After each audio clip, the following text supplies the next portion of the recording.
고혈압, 고지혈증, 당뇨를 포함해가지고 약을 먹어서 내가 치료했다고 생각하는 건 금물입니다. 치료가 된 게 아니라 합병증을 미룬 겁니다. 약은 임시방편이고 생활습관 개선으로 근본적인 치료를 해줘야 됩니다. 일단 혈관 상태가 좋게 만드는 음식들 중에 제일 중요한 건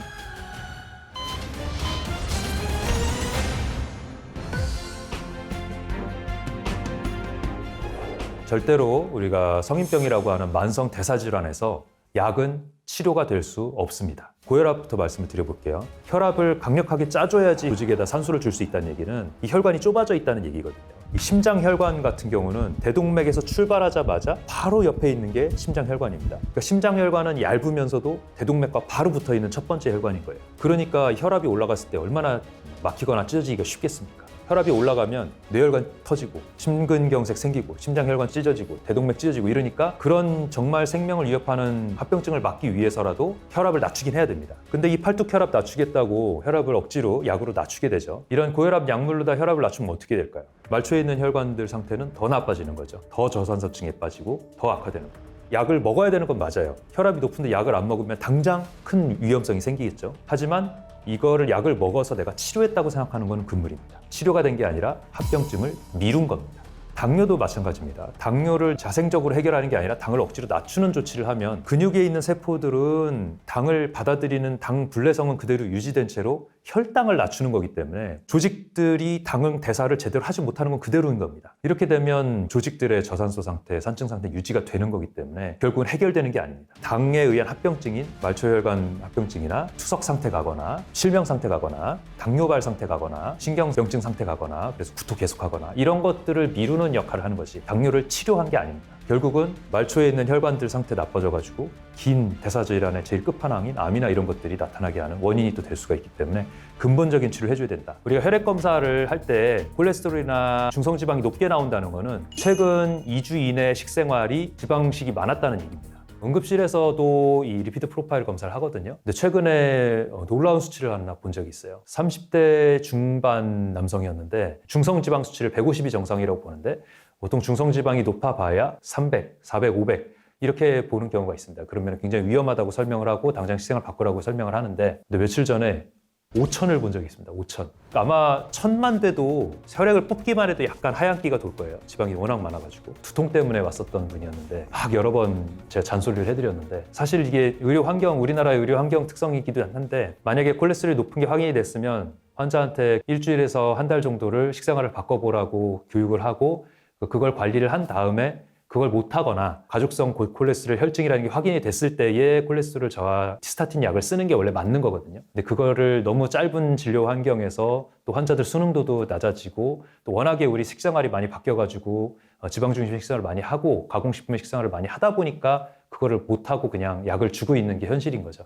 근데 그거는 사실 정상적인 방법이 아닙니다. 심장내과 선생님들이 고지혈증 약을 굉장히 많이 쓰시는데 연구 중에 그게 있어서 그렇습니다. LDL 콜레스테롤 수치를 낮추면 낮출수록 심혈관 질환의 이완될 확률이 줄어든다라는 연구가 있어서 그거를 기반으로 해서 정상 수치보다 더 낮게 이렇게 목표로 두는데요. 물론 LDL 콜레스테롤 수치가 낮으면 낮을수록 좋은 거는 인정을 합니다만 문제는 그걸 약으로 낮추는 거는 좋은 방법은 아닙니다. 왜냐하면 밖에서 콜레스테롤을 계속 주면서 몸에서는 콜레스테롤을 억지로 낮추는 약을 쓴다는 게 당연히 부작용이 있을 수밖에 없거든요. 식생활은 그냥 그대로 유지를 하면서 콜레스테롤 약을 먹는다? 이것은 필패입니다. 이 영상을 보고 있는 분들이라도 식사를 통해서 지방을 과도하게 섭취하거나 이런 것들을 막아주는 게 근본적인 치료지 운동을 통해서 내 몸의 당대사를 좋게 만들고 인슐린 분래성을 해결을 하는 것들이 근본적인 치료지 약을 쓴다고 해서 내가 치료를 했다라고 생각하는 착각을 하면 안 된다라는 말씀을 드리고 싶습니다.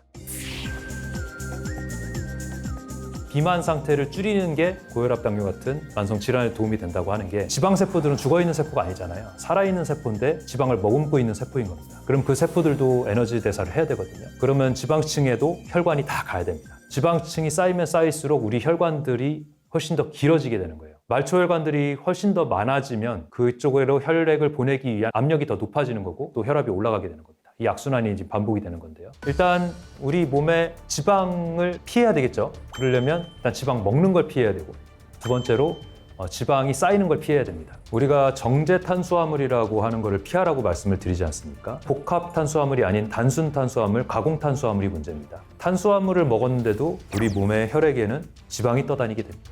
왜냐하면 남는 에너지가 지방으로 다 전환이 되기 때문입니다. 간에서 글라이코겐으로 저장하고 그래도 안 되면 결국은 지방으로 만들어가지고 우리 몸 곳곳에 근육세포 사이에, 배 둘레에, 내장 사이사이에 있는 장관막 사이사이에 다 저장을 하게 되거든요. 이런 것들이 우리 몸의 대사질환의 1등 공신이 되게 됩니다. 탄수화물이라고 다 우리 몸에 나쁘거나 이런 게 아닙니다. 복합당이라는 게 있고 단순당이라는 게 있죠. 복합당이라는 거는 정제가 덜 되고 껍질째로 최대한 그대로 보존이 되어 있어서 흡수가 느린 거를 복합당이라고 하고요. 단순당이라는 거는 갈아가지고 흡수가 빠르게 만든 상태를 말을 합니다. 복합탄수화물, 통밀이나 이런 거는 우리가 몸에 들어갔을 때 분해하기 위해서 여러 과정을 거쳐야 되기 때문에 시간도 오래 걸리고 천천히 꼭꼭 씹어 먹으면 혈당을 천천히 올리면서 에너지를 주는 효과가 더 있을 수가 있는데요. 가장 무서운 단순 탄수화물 중에 하나가 액상과당이거든요. 콘시럽이라고 하죠. 옥수수에서 추출된 물질을 시럽으로 만들어가지고 당만 뽑은 겁니다. 얼마나 당을 빨리 올리겠습니까? 게다가 액체인데다가 흡수도 엄청 빨리 되죠. 액상과당 음료수에 전부 다 들어가 있는데 아무 생각 없이 물 대신이라고 생각하면서 먹게 되면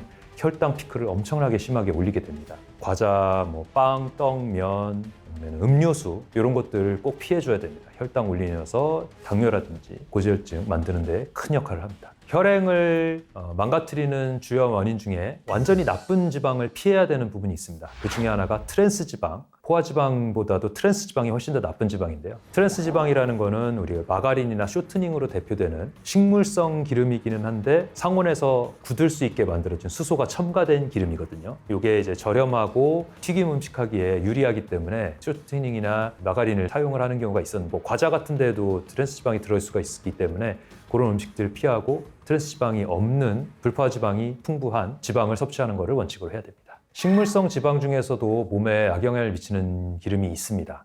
너무 오메가6 비율이 큰 이런 것들은 몸에서 염증 반응을 많이 일으키는 기름으로 되어 있고요. 그래서 가정용으로 쓸 때에도 다른 기름들을 활용하는 게 좋은데 어떤 물질이든지 너무 고온에 튀기거나 불에 직화해서 굽거나 하면 발암물질이 생길 수밖에 없거든요. 튀김 음식을 가능한 한 피하는 게 좋고 들기름이나 아보카도 기름이나 익스트라 버진 올리브 오일이라고 하죠. 첫 번째 짠 올리브 오일이나 이런 것들을 드레싱으로 뿌려서 섭취를 하는 게 지방을 섭취하는 방법으로서는 가장 좋은 추천하는 방법입니다. 우리가 단백질이 중요하다는 것은 어느 정도는 사실입니다. 왜냐하면 다리가 두꺼울수록 당뇨병이 오지 않는다. 당뇨병의 기준이 된다는 표현도 있거든요. 근육세포들이 많을수록 당의 불내성이 올 가능성이 좀 줄어든다는 그런 의미인데요. 맞는 말이긴 한데 그것도 정상적으로 대사를 하는 과정에서 얘기지 우리가 요즘 이제 몸짱 만들기 위해서 단백질 쉐이크 먹어가면서 몸을 키운다든지 이런 상태로 만드시는 분들이 있거든요. 그런 분들한테는 예외입니다. 왜냐하면 단백질이라는 거는 분명히 질소산화물이 몸에서 많이 만들어질 수밖에 없고 이런 것들이 몸에 악영향을 미치는 부분들이 있어요. 암모니아 대사라든지 이런 게 늘어나고 간에 부담을 줍니다. 그래서 단백질 신화에 대해서는 조금 벗어날 필요가 있습니다. 채소에서, 현미에서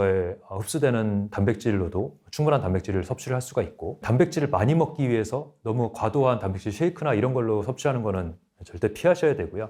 단백질을 먹고 싶다면 좋은 계란 하나 정도, 닭가슴살 일부 정도 이렇게 과도하지 않은 단백질을 섭취하는 게 좋겠고요. 지방에 대해서 많이 물어보시는데요. 지방 식이로 제일 대표되는 게 저탄고지 식이 방법일 겁니다. 그거에 대해서 많이 물어보십니다. 저탄고지라는 거는 지방 흡수율을 많이 늘리고 탄수화물을 극도로 줄여서 지방 대사를 통해서 지방산을 이용해가지고 우리 몸에 대사를 하게 되면 살이 빨리 빠진다는 이론입니다. 빨리 빠지는 건 맞습니다.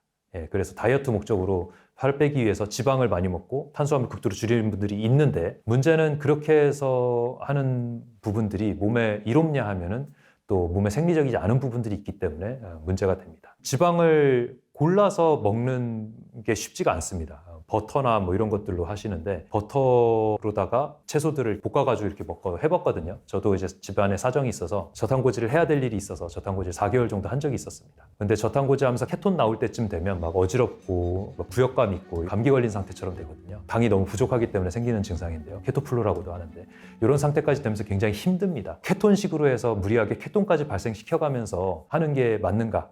체중을 당장 줄이는 데는 도움이 될지언정 몸의 정상 생리 기능에는 좀 부적합하다고 볼 수가 있습니다. 그래서 과도한 다이어트를 위한 방법보다는 살을 빼는 게 목적이 아니라 내 몸의 대사를 정상적인 과정으로 만들겠다라는 목적으로 보면 복합탄수화물 전곡류 중심의 식사와 채소 중심의 식사를 더 추천을 하게 되거든요. 사실 저탄고지에서도 좋은 지방을 항상 얘기를 많이 하거든요. MCT 지방이라고 그래가지고 중세 지방산이라는 걸 많이 얘기를 하고 이런 좋은 지방을 얘기를 합니다. 그냥 소고기, 돼지고기 기름을 많이 먹는 거를 좋은 지방이라고 얘기하지는 않아요. 왜냐하면 고기에 있는 지방이 독성 물질들의 또 집합 역할을 하고 지금 우리가 찾을 수 있는 고기들은 다 오메가6 비율이 너무 높은 염증을 몸에서 일으키는 지방이기 때문에 그 지방을 일부러 찾아 먹을 필요는 없습니다. 물론 오메가6도 우리 몸에 필요한 불포화 지방산이긴 한데 너무 과도하게 높으면 그러면 이제 염증 반응의 악화에 역할을 하기 때문에 오메가3가 적절하게 1 있고 오메가6가 한 2에서 4 정도 있고 이런 비율을 맞춰준 그런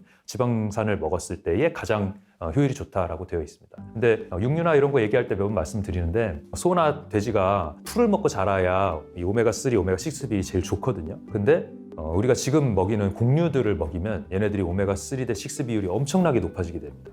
이런 이유로 우리가 지금 먹을 수 있는 육류들이 안 좋다고 하는 거거든요. 만약에 육류에서 지방을 먹어야 된다면 정말 청정 방목한 풀을 뜯어먹은 육류의 지방을 먹어야 되는데 사실 우리 지금 공장식 축산 환경에서는 그런 고기를 찾아보기가 어렵습니다. 지방이 많이 들어있고 또 삼겹살 좋아하고 2+1 등급 소고기 좋아하고 이런 입맛을 가지고 있는 상태이기 때문에 지방이 적은 육류를 소비하는 거를 그렇게 좋아하지 않는데 고기를 섭취를 하려면 지방 많은 쪽보다는 지방이 원래 적은 부위를 섭취하는 것도 하나의 방법이고요. 또 3등급 고기라 그래서 근육 사이에 지방이 덜 분포되어 있는 그런 육류를 고르는 것도 하나의 방법입니다. 2+1 등급 이런 걸 찾지는 마십시오. 돈 주고 안 좋은 고기를 먹는 꼴입니다. 입에는 달지언정. 돼지 같은 경우는 앞다리살, 뒷다리살이 근육 사이에 지방이 적은 부위거든요. 이런 부위도 활용을 하시면 좋습니다. 삼겹살만 너무 좋아하지 마십시오. 일단 혈관 상태가 좋게 만드는 음식들 중에 제일 중요한 건 좋은 지방입니다. 좋은 지방이라는 거는 불포화 지방산 중에서도 오메가3가 풍부한 지방을 말을 하는 건데요.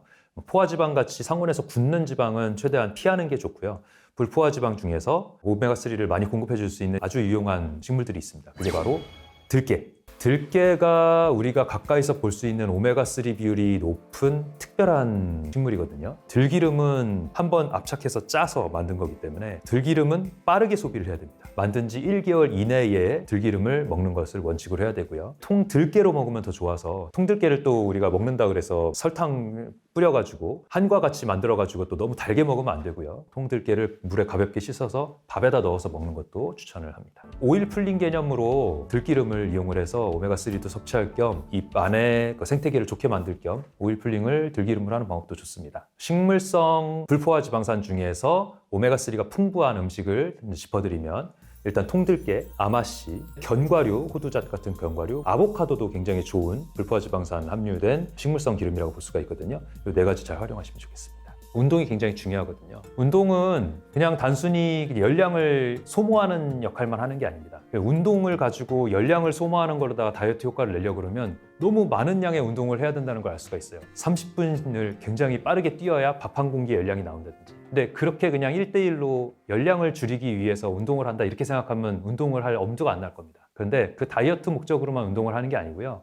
우리 몸에 산소를 많이 불어 넣어주고 세포 끝에까지 혈류를 늘려주는 효과가 훨씬 더 큰 겁니다. 항산화 물질과 같다고 할 수가 있죠. 혈행을 한번 강력하게 돌려주는 효과가 있고 말초혈관 끝에까지 혈관을 열어서 온도를 한번 올려주는 효과가 있고 대사물질들을 한번 씻어내는 효과가 있고 이렇기 때문에 운동은 단순히 열량을 소비하는 용도가 아니라 우리 몸의 대사를 한번 원활하게 한번 시동 걸어주는 그런 효과가 있다는 걸 생각을 하셔야 되고 우리가 그런 가공식품이나 이런 거 다 피하고 도대체 뭘 먹고 살아야 되냐 이렇게 물어보시는 분들이 있는데요. 그만큼 우리가 주위에서 볼 수 있는 음식들이 우리 생리적인 반응과는 먼 음식들을 많이 보고 있다는 얘기입니다. 그래서 일단 외식을 피해야 됩니다. 밖에서 밥을 먹으면 설탕도 많이 쳐져 있고 달게, 짜게, 많이 먹게 만들 수밖에 없기 때문에 외식 자체를 피해야 돼요.